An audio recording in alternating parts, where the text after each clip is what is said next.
네, 우리 보좌의 축복 누리는 393 기도, 우리 기도함으로 오늘 아침 예배 시작하도록 하겠습니다. 우리 함께 기도하겠습니다. 살아계신 하나님 아버지 감사합니다. 이 시간도 그리스도 안에 뚫고 복음 누리는 기도하게 하시니 감사합니다. 저는 그리스도시요 살아계신 하나님의 아들이심을 믿습니다. 예수님은 나의 모든 죄를 사하신 나의 참 제사장이요 나를 사단의 손에서 건지신 나의 참된 왕이요 나에게 영원한 생명을 주신 나의 참 선지자이심을 믿습니다. 그리스도는 내 인생 모든 문제의 답이시며 내 삶의 주인이심을 고백합니다. 지금 이 시간 기도하는 나에게 주의 성령으로 충만하게 역사하여 주옵소서. 하나님, 지금 이 시간 성삼위 하나님께서 말씀으로 내 삶 속에 성령 충만함과 오력을 더하여 주시옵소서. 말씀을 선포하시는 성부 하나님, 그 구원의 말씀을 성취하시는 성자 그리스도 예수님, 말씀으로 나와 함께 하시는 성령 하나님이 영력, 지력, 체력, 경제력, 인력으로 충만하게 하사 237 나라 5천 종족을 살리게 하옵소서. 하나님, 지금 이 시간 기도를 통하여 보좌의 축복 9가지가 나에게 세팅되게 하여 주시옵소서. 보좌의 축복 시공간 초월 237 살릴 빛이 내게 충만히 임하여 하나님의 형상과 생기가 회복되어 원래 주셨던 에덴의 축복이 임하게 하옵소서. 그리하여 나와 교회와 현장에 전무후무한 응답을 주옵소서. 하나님, 지금 이 시간 보좌의 축복이 실현되어 30대 살리는 축복의 증인이 되게 하옵소서. 늘 생명력이 넘치는 강단 말씀이 선포되게 하셔서 목회자와 함께 교회를 살리게 하옵소서. 그 선포된 말씀을 붙잡은 중직자를 통해 교회와 현장과 산업이 살아나게 하옵소서. 그래야 렘넌트가 일어나 전 세계를 살리고 미래를 살리게 하옵소서. 오늘도 언약 잡고 기도하는 우리들에게 최고의 축복을 부어주시고 축복을 볼 수 있는 영혼과 믿음을 허락하여 주시옵소서. 하나님, 자녀의 기도를 반드시 응답하시며 성령으로 역사하실 줄 믿습니다. 이 모든 말씀을 예수 그리스도 이름으로 기도합니다. 아멘. 우리 358장을 함께 찬송하겠습니다. 358장입니다.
아멘. 네, 오늘 아침 하나님께서 우리에게 주시는 말씀은 마가복음 10장 1절에서 12절 말씀입니다.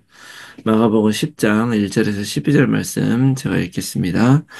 예수께서 거기서 떠나 유대 지경과 요단강 건너편으로 가시니 무리가 다시 모여들거늘 예수께서 다시 전례대로 가르치시더니 바리새인들이 예수께 나와 그를 시험하여 묻되 사람이 아내를 버리는 것이 옳으니까 대답하여 이르시되 모세가 어떻게 너희에게 명하였느냐 이르되 모세는 이혼 증서를 써주어 버리기를 허락하였나이다. 예수께서 그들에게 이르시되 너희 마음이 완악함으로 말미암아 이 명령을 기록하였거니와 창조 때로부터 사람을 남자와 여자로 지으셨으니 이러므로 사람이 그 부모를 떠나서 그 둘이 한 몸이 될지니라. 이러한즉 이제 둘이 아니요 한 몸이니 그러므로 하나님이 짝지어 주신 것을 사람이 나누지 못할지니라 하시더라. 집에서 제자들이 다시 이 일을 물으니 이르시되 누구든지 그 아내를 버리고 다른 데에 장가드는 자는 본처에게 간음을 행하며 또 아내가 남편을 버리고 다른 데로 시집가면 간음을 행함이니라. 아멘. 할렐루야. 오늘도 하나님께서 우리에게 새로운 하루를 허락해 주셨습니다. 자, 오늘도 우리는 진리를 붙잡고 살아가게 되죠. 인생을 살면서 이 진리를 안다는 것이 참 큰 축복이라고 믿습니다. 근데 우리는 때때로 내가 잡고 있는 이 진리가 진리인지 아닌지 의심할 때도 간혹 있기도 하죠. 그래서 사실은 이 진리에 올인이 안 되는 것이죠. 그렇지만 예수 그리스도는 진리고 또 어떤 상황 속에서도 승리하는 비밀임을 믿습니다. 여러분들 이 사실을 붙잡고 이 진리를 기준으로 살아갈 때 우리는 반드시 승리하게 될 것을 믿으면서 오늘도 예수님은 그리스도 모든 문제 해결하셨고 또 오늘도 우리와 함께 하시는 임마누엘 하나님이심을 믿습니다. 자, 마가복음이 이제 10장부터 이제 후반부로 들어가게 되는데요. 무엇보다 그동안에 예수님이 십자가의 순환 예고와 더불어서 제자도에 관한 많은 것들을 이야기를 하셨죠. 제자도라는 것은 그 제자는 어때야 하느냐. 예수님이 말씀하신 거예요. 제자는 완전히 어떤 세상의 가치관이 바뀌고 또 우리의 생각이 바뀐, 목적이 바뀐 사람을 의미하는 것이죠. 그래서 그런 많은 것들을 이야기를 하시면서 이제 마가복음의 가장 클라이맥스 또 이제 복음서의 클라이맥스는 예수님께서 예루살렘에 입성해서 십자가 달리시고 부활하신 그 마지막 일주일간의 사건이 가장 클라이맥스거든요. 이 마가복음에서 11장부터 이제 그 사건이 시작이 됩니다. 그리고 오늘 우리가 보는 이 10장은 그 클라이맥스에 앞선 약 6개월간의 그 시간 동안에 있었던 일을 이제 기록을 하고 있는 거예요. 자, 그래서 이 10장의 말씀에 쭉 보면은, 여전히 이곳에는 실패한 제자들의 모습이 계속 드러나요. 끝까지 그 예수님의 십자가 부활을 볼 때까지 오해하고 오해하던 그런 제자들의 모습, 그리고 계속 그들의 생각을 고집스럽게 바꾸지 않는 그런 사람들. 모습이 나타나면서 그럼에도 불구하고 여전히 그리스도로서 그 길을 걸어가는 예수님의 그런 모습이 대비되면서 나타나게 되는 것이죠. 그러면서 오늘은 이제 바리새인들이 다시 또 예수님을 시험합니다. 여러분, 우리가 마가복음을 쭉 오면서 보셨겠지만 예수님께서 기적을 베풀고 예수님께서 그리스도의 심을 나타내시고 그걸 보이시고 난 다음에는 어김없이 그 사실을 부인하고자 하는 이런 율법주의자들, 이런 바리새인들, 서기관들의 시험과 그런 방해들이 어김없이 나타났어요. 어떻게든 시비를 걸기 위해서 계속 오면서 힘들게 하는 것이죠. 오늘도 예수님에게 나와서 이 바리새인들이 모세의 율법으로 시험을 하는 장면이 나오죠. 그래서 예수님은 여전히 가서 많은 사람들 가르치지만 사단마귀는 어, 어느 때든지 나타나서 그걸 방해하는 거예요. 우리가 복음을 전하고 말씀을 전하고 언약대로 살려고 할 때 사단마귀가 하는 일은 다른 것이 아닙니다. 여전히 거기에 나타나서 우리가 하려고 하는 것들에 대한 시험과 의심 또 문제들을 주는 거예요. 자, 그때, 또 하나 생각하게 되는 것이 사단마귀가 시험하는 방법입니다. 이 바리새인들은 그 당시에 가장 율법을 잘 지키고 가장 종교적이고 가장 말씀을 잘 지킨다고 하는 사람들이었거든요. 그들이 율법을 가지고 시험을 해요. 사단마귀가 엉뚱하게 큰 거 가지고 죽어갔죠. 사실 우리 인생에 정말 큰 일이면요. 우리는 오히려 더 하나님을 의지하게 되고 하나님을 떠나는 일, 물론 아주 큰 일 때문에 하나님 떠나는 일도 있었습니다. 그러나 그런 일보다는 아주 작고 사소한 일, 그리고 오히려 당연한 것 같은 것으로 우리들을 시험하고 자꾸 넘어뜨리려고 하는 것이죠. 오늘은 어떤 모세 율법을 가지고 시험을 하는데, 그 이혼의 문제 때문에 이혼의 문제로 시험하는 것이죠. 핵심은 이혼 문제인데, 사실 이 이혼을 하는 문제에 대해서 이제 예수님이 이렇게 말씀하신 이 내용도 굉장히 중요하죠. 그래서 이제 이렇게 물어보는 거예요. 모세는 이혼 정서를 써주고 아내를 버려도 된다 이렇게 말했는데 당신은 어떻게 얘기하겠느냐 이런 얘기를 하죠. 그렇지만 예수님은 그렇게 얘기를 해요. 너희들의 마음의 완악함으로 이 명령을 기록했지만 원래 하나님은 남자와 여자를 한 몸으로 만들었고 하나님이 짝지어 주신 것을 나눌 수 없다. 이혼하면 안 된다 이런 얘기를 한 것이지만 이제 원래 하나님의 창조의 원리를 얘기를 한 거죠. 그러면서 이제 그 내용은 11절 12절 그러면서 아내를 버리고 다른 데 장가드는 사람은 간음을 하는 것이다. 죄를 짓는 것이다. 반대로 아내가 남편을 버리고 가는 것도 간음하는 것이다. 이렇게 얘기를 하면서 이혼을 자기가 자기의 그런 어떤 정욕을 따라서 하면 그건 죄이제 범죄다라는 얘기를 하고 있는 것이죠. 일단 내용은 뭐냐면 원래 모세 율법에서 사람들에게 이혼 증서를 주고 여자를 버리는 것을 허락을 했어요. 왜 그랬냐면 우리 같으면은 뭐 이혼을 막 함부로 하지 않잖아요. 근데 이제 이 당시 옛날에 과거에는 남자들이 특히 여자들이 마음에 안 들거나 뭐 잘못하면 그냥 내버리는 거예요. 그렇게 그냥 내버리다 보니까 어떤 일이 일어나냐면 지금은 여자들도 자기 스스로 일해서 다 먹고 살려면 자기 길을 찾을 수 있지만 그 당시에는 그렇지 않았습니다. 철저하게 남성 중심의 사회였고 남자에게 버림을 받은 여자는 다시 다른 사람의 부인이나 아니면 첩으로나 이렇게 들어가지 않으면 먹고 살 일이 막막했던 거예요. 그런데 그냥 막 버려버리니까 여자들이 정말 홈리스가 돼버리고 생명을 끊어버리는 그런 일들이 너무 많이 있었단 말이에요. 그래서 그렇게 하면 안 된다. 너희들이 설사 버린다 할지라도 반드시 이혼 증서를 써줘서 그 사람이 다시 결혼할 수 있다는 것을 확실하게 사람들에게 증명을 해서 다른 곳에 가서라도 다른 사람과 결혼해서 먹고 살 수 있게 해줘야 된다. 그런 의미에서 이혼 증서를 써주라고 한 것이거든요. 그런데 그거는 어떻게 말하면은 이혼을 하라는 허락이 아니죠. 오히려 그 이혼을 당한 여자들에 대한 약자들에 대한 그런 배려라고 말할 수가 있는 것입니다. 그래서 이제 율법에서 허락을 한 거예요. 그렇지만 예수님은 그런 정도가 아니라 너희들 그렇게 남자들이 욕망을 따라서 그냥 자기들 뜻대로 그렇게 버리고 그러면 안 된다. 그런 거 욕망 따라 살지 말고 말씀을 따라 살라고 얘기를 하는 거예요. 이게 말하자면 예수님이 이런 류의 말씀을 많이 하셨죠. 예를 들어서 예수님의 어머니와 동생들이 찾아왔을 때 누가 내 어머니고 누가 내 가족이냐 뭐 이런 얘기도 하고 또 어떤 곳에서는 누가 내 형제냐 아버지가 내 원수고 내 형제들이 너의 적이다 뭐 이런 얘기도 하셨단 말이죠. 자, 이게 사실은 같은 맥락이에요. 사실은 알고 보면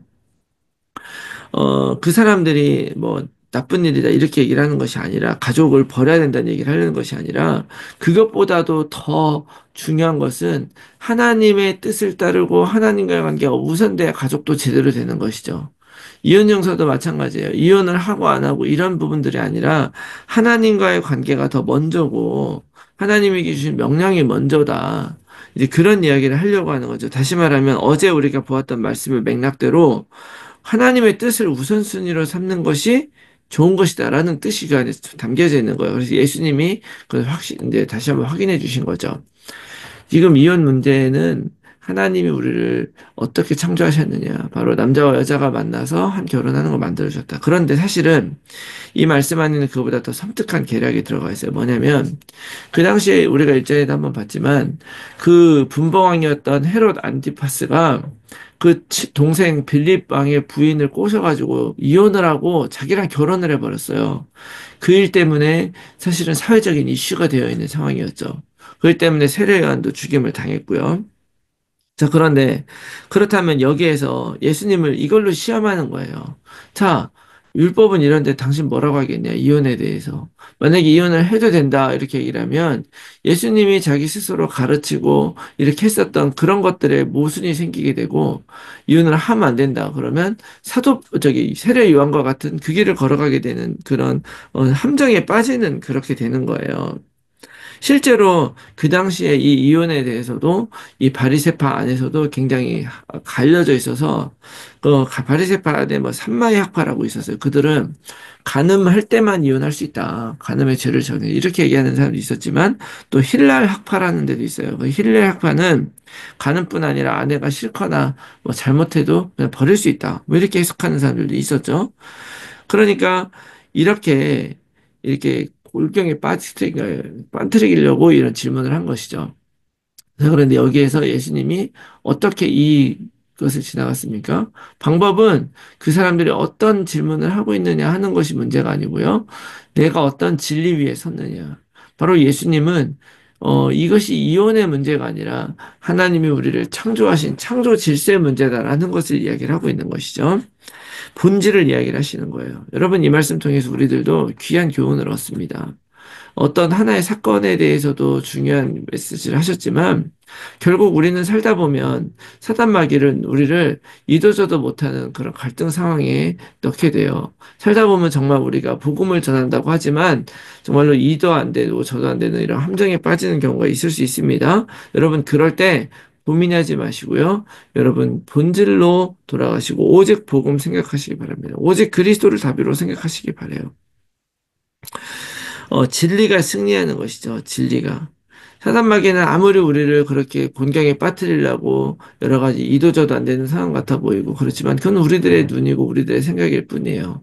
하나님이 우리와 함께 하시고 우리의 인생을 인도하시고 한다고 할 때 우리들이 가야 할 길은 오직 본질 안에 서 있는 것입니다. 예수님도 늘 진리를 선택하고 담대하게 맞서셨어요. 그래서 오늘 우리도 복음의 정말 100%가 되시기를 바랍니다. 그래서 흔들리지 마시고 진리를 진리로 알고 누리시기를 바래요. 그러면 사단마귀뿐만이 아니라 세상의 그 어떤 것도 우리를 흔들 수 없다는 것이 오늘 본문의 약속의 말씀인 것이죠.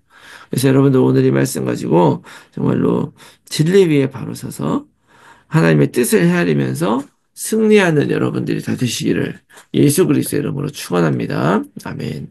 자, 이 말씀 놓고 우리가 함께 나눌 기도의 제목은요.